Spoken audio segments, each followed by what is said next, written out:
আগামীকাল ব্যবসায়ীদের শীর্ষ সংগঠন এবিসিসিআই নির্বাচন। এবারও সরাসরি ভোট ছাড়াই নির্ধারিত হচ্ছে সংগঠনটির নেতৃত্ব। সবকিছু ঠিক থাকলে শফিউল ইসলামের মহিউদ্দিন হতে যাচ্ছেন এই সংগঠনের পরবর্তী সভাপতি। এরই মধ্যে সমঝোতার ভিত্তিতে নির্বাচিত হয়েছেন চেম্বার গ্রুপের 18 জন প্রার্থী। তাই নির্বাচনে কেবলমাত্র অ্যাসোসিয়েশন গ্রুপে 18 জন পরিচালকের বিপরীতে প্রতিদ্বন্দ্বিতা করছেন 36 জন।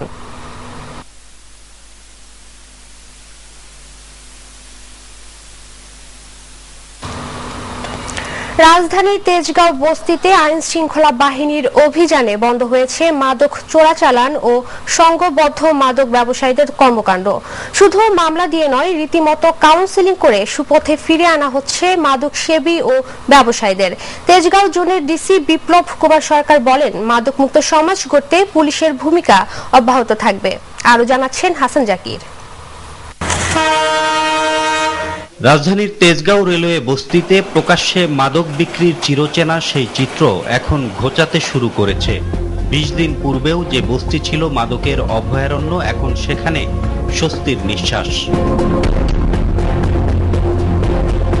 বাল বাচ্চা শুয়ে থাকলে লয়ে গেছে মাদক বেচে, মাদক ব্যবসাও নেই, আমরা সব আছে ভালো আছি। হঠাৎ করে চলে গেছে।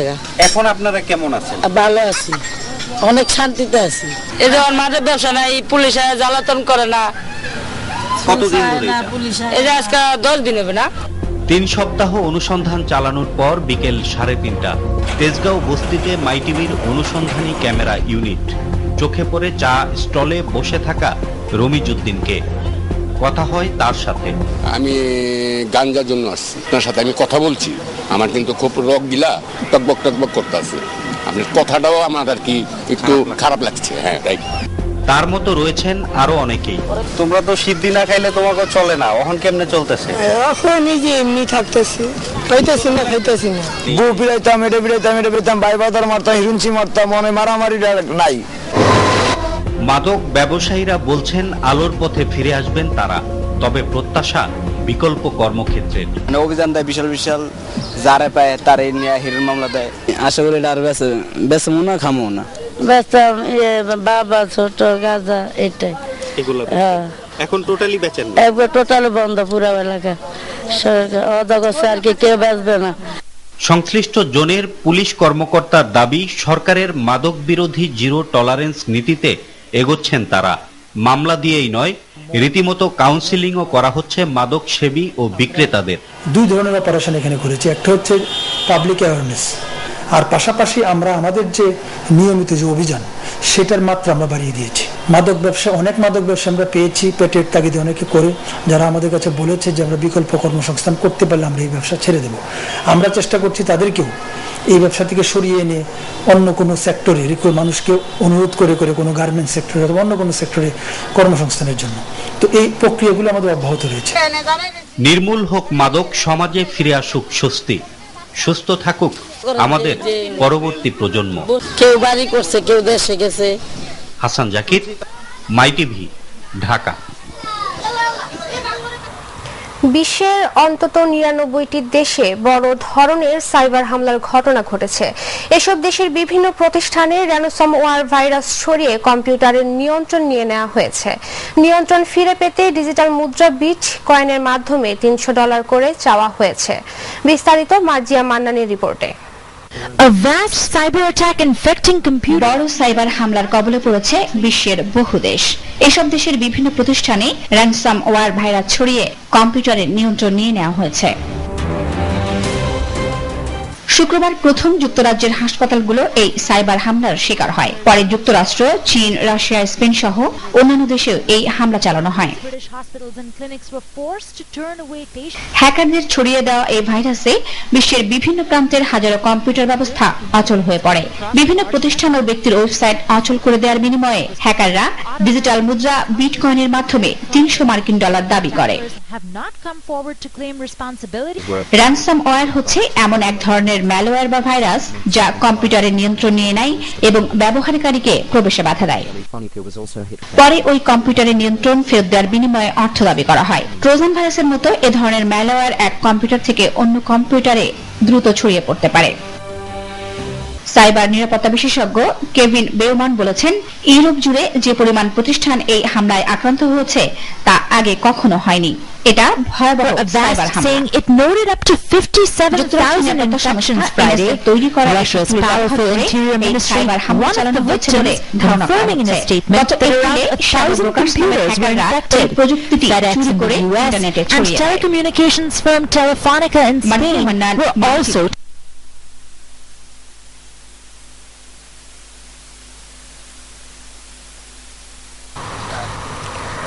রাজবাড়ীর গোয়ালন্দ উপজেলার দেবগ্রাম ইউনিয়নে র্যাবের সঙ্গে কথিত বন্দুক যুদ্ধে 2 জন নিহত হয়েছেন। র্যাবের দাবি তারা চরমপন্থী দলের সদস্য। ঘটনাস্থল থেকে 4টি বিদেশি আগ্নেয়াস্ত্র ও 60 রাউন্ড গুলি উদ্ধারের দাবি করেছে র্যাব। শুক্রবার দিবাগত রাত 3টার দিকে রাখালগাছি পদ্মার চরে এই ঘটনা ঘটে। র্যাব 8-এর কোম্পানি অধিনায়ক জানান, বন্দুক যুদ্ধে র্যাবের 2 সদস্য আহত হয়েছেন।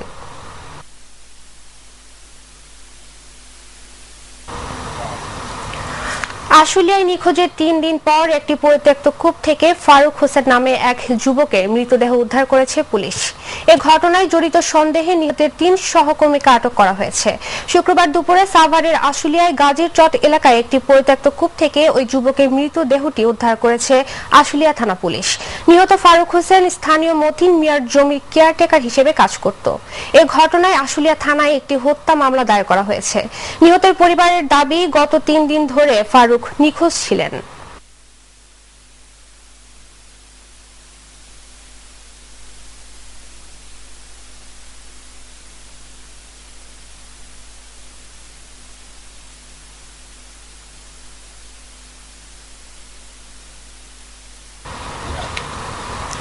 এবারে মাই সার্চ। রাজধানীর ফুটপাথ আর অলিতে গলিতে অবাধে বিক্রি হচ্ছে বিভিন্ন অপারেটরের সিম কার্ড। অভিযোগ উঠেছে, গ্রাহকদের একাধিক আঙুলের ছাপ নিয়ে অসাধু ব্যবসায়ীরা রেজিস্ট্রেশন করছে অন্য সিম কার্ড। কমিশনের আশায় কোম্পানির দেয়া বিক্রির টার্গেট পূরণ করতে কাগজপত্র ছাড়াই অন্য আঙুলের ছাপে রেজিস্ট্রেশন করা সিম বিক্রি করে দিচ্ছে বলেও অভিযোগ আছে। দর্শক, এ নিয়ে দেখুন এবারে মাই টিভির মাই সার্চ। তুলে ধরেছেন সাইদুর রহমান আবির। দেশের সবকয়টি মোবাইল অপারেটরের সিম কার্ডের অপব্যবহার যখন চরমে পৌঁছে যায় এবং কোনো কাগজপত্র ছাড়াই অলিতে গলিতে বেচাকেনা চলে, তখনই সরকার সময় উপযোগী কঠোর পদক্ষেপ নেয়, যা হচ্ছে সব গ্রাহকের সিম বায়োমেট্রিক পদ্ধতিতে রেজিস্ট্রেশন। কয়েক ধাপে সময় বাড়িয়ে সফলতার মুখ দেখে পদক্ষেপটি। কিন্তু আবারও ফুটপাতে অবৈধ সিম বিক্রি এবং রেজিস্ট্রেশনের অনিয়মের অভিযোগ উঠছে। অভিযোগ পেয়ে এর পিছনে মাই সার্চ টিম। রাজধানীর ফুটপাথে চকলেট, সিগারেট আর পানের স্টল নিয়ে বসেছে এই তরুণ। মাই সার্চ টিমের কাছে তথ্য আছে, কোনো রেজিস্ট্রেশন ও কাগজপত্র ছাড়াই সিম পাওয়া যায় এখানে। চাওয়ার সাথে সাথেই চকলেটের পলিথিন থেকে বের করে দিল একটি সিম। এখানে কখনো দেখিনি সিম বিক্রি করতে হবে। এবার সিমটি রেজিস্ট্রেশন করতে চাইলে উত্তর আসে, আগেই রেজিস্ট্রেশন হয়ে গেছে, দেখতে চাই রেজিস্ট্রেশন মেশিন। রেজিস্ট্রেশন ট্যাপে করি, টেপে কোম্পানি টেপ দেয়। টেপটা আবার যদি আনি নেই, টেপটা আমার বড় ভাইয়ের কাছে আছে। অভিযোগ সত্য প্রমাণিত হলো, গ্রাহকদের আঙুলের একাধিক ছাপ নিয়ে করা হয় অন্য সিমের বায়োমেট্রিক রেজিস্ট্রেশন। এবার দেখা যাক অন্য এলাকায়। বিভিন্ন অফার দিয়ে সিমের পসরা সাজিয়েছেন খুচরা বিক্রেতারা। জানতে চাই বাধ্যতামূলক কয়টা আঙুলের ছাপ নিচ্ছেন তারা। ফিঙ্গারপ্রিন্ট 3 বার নেওয়া হয়, ভোটার আইডি কার্ডও 3টা। 4টাকে কোম্পানি সিস্টেম, এটা 4টা ছাড়া ফিঙ্গার নিবে না। 4টা আঙুলের 4টা নেয় আর কি। এদের মধ্যে একজনের রেজিস্ট্রেশন মেশিন আছে কিনা দেখতে চাই, বের করলেও 2টি মেশিনই নষ্ট। টার্গেট পূরণ করতে অনেকেই অনিয়ম করেন বলেও জানান এক খুচরা বিক্রেতা। জায়গায় আমার 10টা নিচে, আপনি কেন 4টা নেবেন? তাহলে তো এটা প্রবলেম, আমাদের জন্য প্রবলেম, কাস্টমারের জন্য প্রবলেম। অসৎ উপায় অবলম্বন করে রেজিস্ট্রেশন প্রক্রিয়ায় এমন অনিয়ম করায় হতাশা প্রকাশ করছেন গ্রাহকরা।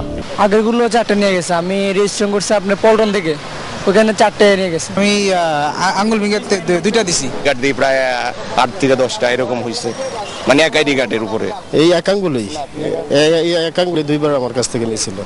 হেরার সিস্টেম, এটা হেরার অফিসিয়ালি ব্যাপার। এটা আমার কাছে যারা চা চাইবে তাই দিতে হইব। এটা তো খারাপ, যদি এরকম হয় তাহলে এটা বিপজ্জনক। এসব সিম এবং সিম বিক্রেতা উভয়ই অবৈধ জানিয়ে এদের বিষয়ে গ্রাহকদের সতর্ক থাকতে বললেন নিয়ন্ত্রক সংস্থা বিটিআরসি। একটা আঙুল ছাপ দেওয়ার পরে জিনিসটা হয়ে গেল, তারপরও কিছু দুষ্কৃতিকারী রিটেলার আছে, তারা বলে যে না এখনো হয়নি, আর একটা আঙুলের ছাপ নিতে হবে। তখন যেন আপনারা ওই ওদের যে স্ক্রিনে ওখানে যেন দেখে, যদি দেখে যে এটা দেওয়ার পরে যদি বলে সাকসেসফুল, তখন যেন ওই কাস্টমার বলে দেয়, কাস্টমার যেন বলে যে না আমার তো সাকসেসফুল হয়ে গেছে, আমি আরেকবার দেবো কেন।